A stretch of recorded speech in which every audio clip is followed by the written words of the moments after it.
Hi, and welcome to PowerViews. I'm Dan McDade, your host and president of PointClear. PowerViews is dedicated to finding solutions to some of today's toughest marketing and sales challenges. My guest today is Dave Munn. Dave is president and CEO of ITSMA, which is the Information Technology Services Marketing Association, and he's responsible for the strategy, partnerships, and international operations of that organization. He also moderates at some of the conferences and speaks at client events. Since joining ITSMA in 1995, Dave has played a central role in expanding ITSMA's offerings to include best practice benchmarking and customer research, custom consulting and training, and a wide range of services to help companies improve marketing, sales, and business results. ITSMA's operations in the U.S., Europe, and Japan serve over 100 member companies, and they represent close to half of the total technology and telecom services revenues generated worldwide. Prior to joining ITSMA, Dave held senior positions at Oracle and Apple. He holds a Bachelor of Arts degree in economics from Denison University and an MBA from Northwestern University's Kellogg School. Dave, welcome to PowerViews. Hi, Dan. It's great to be with you. Thanks for taking time to join me. You know, it's hard for me to believe that we're already in August of 2012. It seemed like just yesterday was the beginning of the year. But what would you say has surprised you so far this year of things that maybe haven't happened that you expected to see happen, or what's happened that surprises you the other way? Well, I'll touch on a couple things. I think first, all of us expected growth to be stronger this year from an economic standpoint. Both here in the U.S. and globally, and we're very much aware of that, so I'm not going to spend a lot of time on that topic. As it relates to marketing, most marketing groups and many marketing groups that we work with are going through pretty significant transformations. You know, if you look at what marketing groups are facing today, all the way from new technologies that marketers are trying to adapt and adopt to new channels of marketing, to dealing with and integrating social media, to the data explosion, what to do with all this data that marketers have access to and how to make sense of it, to the changing global landscape and working with and marketing to new and different cultures, and then to do all this with the same budget or less than what people had last year. So it's been a pretty significant year that way, and again, companies going through lots of change. I know that there was an article that was available on your website that I looked at as I was preparing for our discussion today, and I wanted to read just a couple of comments from it.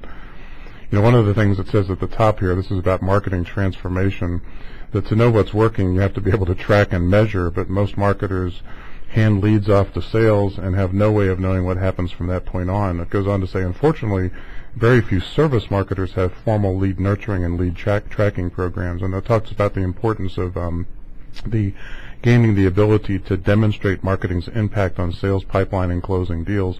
And what I wanted to ask about specifically was, you know, the whole concept of alignment between sales and marketing. In my experience, it's coming very slowly, but what do you see in the way of alignment between marketing and sales functions? Yeah, no, it's a great question. It's been an issue in this industry for a long time, and as long as I can remember. But it's come a long way, and it's continuing to make progress. I'd say it's more incremental improvement in the area of sales and marketing alignment. Most companies, most mature companies, realize that sales and marketing have to be on the same page, have to work closely together. That the cost and the impact in the marketplace is just too much.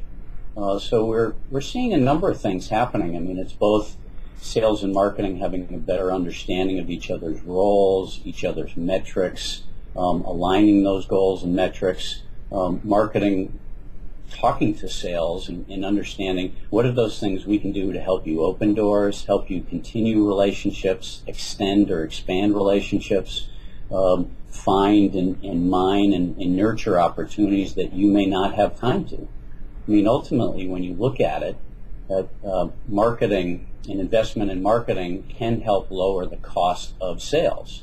Right. It's crazy for a sales rep to try to spend time nurturing and keeping in touch with 25, 50, 75, or 100 people when marketing can do that much more efficiently.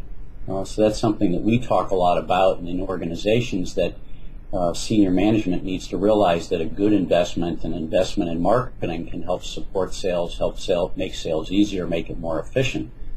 So we are seeing continued progress. There's still a long way to go, and a lot of work to be done, as you know. Yeah, absolutely. You know, I wanted to take a moment just to both talk a little bit about, as well as to maybe promote a little bit, this marketing transformation, Are We There Yet?, which is available on your website. But it talks about 6 characteristics and 3 roles of companies that are going through this marketing transformation. And this is what I have here, I think, is more of an executive report. It's not the whole report, but I did find it very useful. And anything in particular you want to pass along to the audience today about this report and maybe how they could get it? Yeah, I'll talk about a couple things. It's going back almost 2 years now, we looked at the spending budgets for marketing groups, and they hit a low, and that can be understandable after 2009, 2010, where marketing budgets hit a low, an all-time low, and marketing, rather than just trying to do more with less, had to do something differently, had to transform. So this topic of transformation is one that we've been looking at, and looking at how are companies transforming, what are they doing to deliver results and do it efficiently.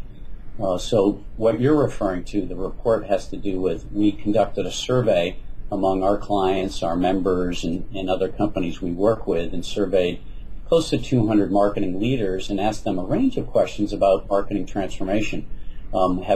Are you in the middle of a transformation? Have you begun transformation? How are you transforming? What are some of the things that you're doing? And we presented some of those results at our marketing leadership forum in June. A lot of good discussion, and then we released the report, as you know. So people can go to the ITSMA website, itsma.com, and go to our research section and find out more information about the report if that's something of interest to them. But a couple of things that we identified in the study, we can go into more of the details. We identified 3 really important roles for marketers. Marketers as the business driver. People understand that marketers need to be strategic, need to take advantage of the data they have access to, spot market opportunities, spot places where they need to, the company can expand. So as business drivers, marketing plays a role as relationship drivers and relationship expanders, if you will, both with customers. And it's something we touched on before, is that marketing can play this important role of nurturing opportunities, where it's not just finding a lead and turning it over to sales, but continuing to have a dialogue and communicating with and helping nurture a lead until it is sales ready and it's ready to be turned over to sales. Mm-hmm. The third area is as effective executors. When you think about marketing, marketing's often been known as an execution group, but marketing has to pick and choose what type of programs, what type of campaigns, what are the most efficient ways to do it. As we all know, there's executives who might say, I want an event in Boston, I want a mailing to take place across the globe, and that's probably not always the most efficient way to go about doing things. It's just marketing executing what someone else wants, versus marketing advising someone to say, well, what are we trying to accomplish, who are we trying to reach, and what are the best vehicles to use? Well, let's talk a little bit about social media. Social media and marketing automation, I think, are all the buzz right now, and perhaps some companies have gone all in when they shouldn't have, and other companies are playing catch up, I think. And I happen to know my wife is doing a project for a very large telecom company who's taking a very serious strategic look at social media. I'm just wondering if, in your experience, kind of what the state of social media in these large companies that are your members, and do you find that there are companies that are actually making any money on social media investments, or is it still kind of the wild, wild west out there as far as you're concerned? Yeah, no, all good questions and good area for discussion. Companies that we work with, large technology consulting, outsourcing, professional services firms and telecom firms, some have been moving at different speeds, some at light speeds, some at glacial speeds, and in adopting social media. I think we need to realize it's one of many channels. It has a very important role that is growing. There's a study that we conduct every year with global IT and business executives, and we ask them a range of questions about how they choose solution providers, technology and consulting providers. And we ask them what types of marketing and sales things influence their decision making, how they learn about providers. And one thing that was very clear in our latest rendition that we conducted late last year is the emergence and the rise of the social buyer. There are people in our study, out of close to 500 executives that we surveyed, 90% used social media at some point during their evaluation, their information gathering, and their selection process for a technology-based or consultant-based solution. That's pretty significant. I mean, out of that group, there's about 75% said social media was useful or very useful. And that's the more significant number, and that's a pretty high percentage. And as you can imagine, people are using social media to search on information, read and peruse information. They're participating in social communities that exist. They're not just following Twitter or playing around in Facebook, but social media is much broader. And we took in that study, and I'm not going to go into the details, but the social buyer is real, and it tends to be younger. But there are people at every age group, male and female, on different continents that are using social media in their information gathering and their decision-making process. So that fact and that information we share with a lot of companies. We have a report, and there's a SlideShare document on some of the findings from the study that's also available through SlideShare through our website that talks about that more in depth. Because you still have to balance this marketing to the social buyer and the traditional buyer. There's still traditional buyers out there that do prefer to be marketed to and sold to in traditional ways. The social buyer does have some differences, and it's important to balance the two. Kind of a related question is that you read, in industry blogs and whatnot, in social media, you read that right now about 70% of the buying process is complete before a sales rep even needs to get involved. I kind of take issue with that statement, but and probably, my background, I'm probably considered one of the old buyers, although I do use social media. But, what do you think about that? Do you find that companies are doing all of that research where, the role of the salesperson has changed? We a lot of times we recommend that don't wait until too late to get involved in the buying process, because you're probably going to be outflanked and probably outdone by somebody that's gotten in there and won the business before you got involved. But how do you see that, and how do you recommend your clients balance their approach to when sales gets involved, and how marketing and social media are used, as one of the tools along with sales? Great topic, and it's through research that we conduct. We have some data that's pretty similar to yours, the one that you cited, but slightly different. It's where we ask companies, what percentage of the time do you find potential providers versus do they find you with a potential solution to a problem you have? So our statistics, and we've been tracking it for close to 10 years, show about 2/3 of the time companies find potential providers and contact them versus being contacted directly with a solution. So there's two aspects of that. One is that most direct marketing, direct sales needs to be more relevant, more specific, more targeted to the people they're trying to contact, and that's something we all get random and very vague emails that don't mean anything. But when you do get something very relevant, buyers that we survey will say, yeah, I'll respond, I'll look at, I'll read. But in this world with web search, with word of mouth, with social media, with consultant recommendations, analyst recommendations, buyers are out there doing a lot of research, and they have access to a lot of information. But in some cases, they're trying to find out different approaches, a broader list of potential providers, so it could be 4, 5, 6, could be much bigger than that. But also in our research, salespeople do have a very important role. They have a very important role in facilitating and in bringing together the right resources, the right subject matter expert, the right team to help a company address a problem. And I think those very successful account reps and sales reps and companies are great at marshaling the right resources to give themselves the best chance of winning opportunities. But it's the data that you cited and I cited too, where company executives need to realize this is why we need to invest in marketing and a fully integrated portfolio of whether you call it push and pull marketing or integrated marketing portfolios, different terms people will use for that, but that's why it's important. Yeah, I think if you add one additional statistic, so 2/3 of the companies actually reached out to find a solution, and then in the neighborhood of, this was a demand gen report, but in the neighborhood of 85% of significant purchases are not budgeted at the beginning of any period. So if you look at the beginning of the year, the beginning of any quarter, a lot of significant purchases will be made over the next year, but they're certainly not budgeted, and there's no specific time frame at that time. So it does tell you that you have to be out proactively in front of the market and not just simply wait for them to reach out to you, because they may not reach out to you.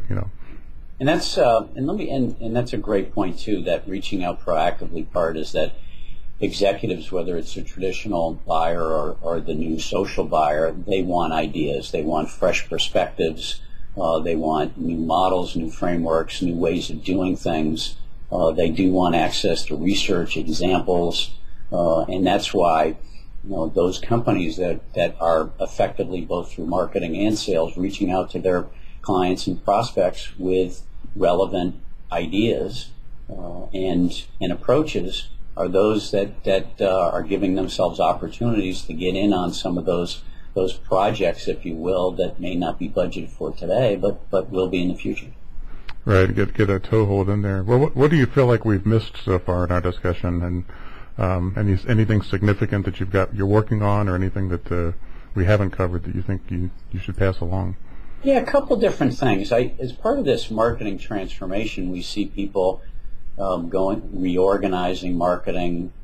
We see companies investing in new skills, which is an interesting topic. We just had a briefing on the subject of your next marketer won't come from marketing, and that's not a slam against marketing. It's the reality that marketing organizations are investing in marketing technologists, so those people who can manage, implement different marketing technologies, from marketing automation software to some of the new monitoring, social media communities and so forth. People are investing in data analytics skills, in bringing people from outside organizations, whether it's consumer products companies or directly from certain consulting companies. We're seeing companies invest in thought leadership, journalism talent.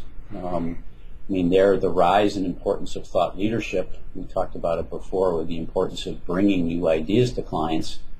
In this How Customers Choose study that we conduct every year, close to 90% of people we surveyed said thought leadership is important or very important as part of the selection process. And thought leadership is more than just far-off ideas, but they're talking about research reports, examples, proven approaches, new ideas, and proven approaches. So thought leadership comes in different forms and formats. In companies, we're seeing companies invest in that kind of talent. Again, those people that come out of journalism who know how to tell a story, a fact-based story, of course, but not just marketing writers writing marketing copy. We also see people investing in social media skills, and specifically community managers. Those people are going to manage customer communities, customer forums that can be online and offline. We also see people bringing in vertical marketing expertise and account-based marketing expertise. Account-based marketing is something we spend a lot of time on, and this past year was one of the top 5 or 6 marketing priorities for companies that we surveyed in adding that kind of talent, those programs that target individual accounts. So those are some range of topics we hadn't talked about before. Well, good. I'm going to ask you in a minute to maybe provide some contact information, but I noticed that I think it's your 19th annual conference is coming up at the end of October up in the Boston area. Yes. And it looks like a pretty meaty conference, so I'd invite folks to look into that.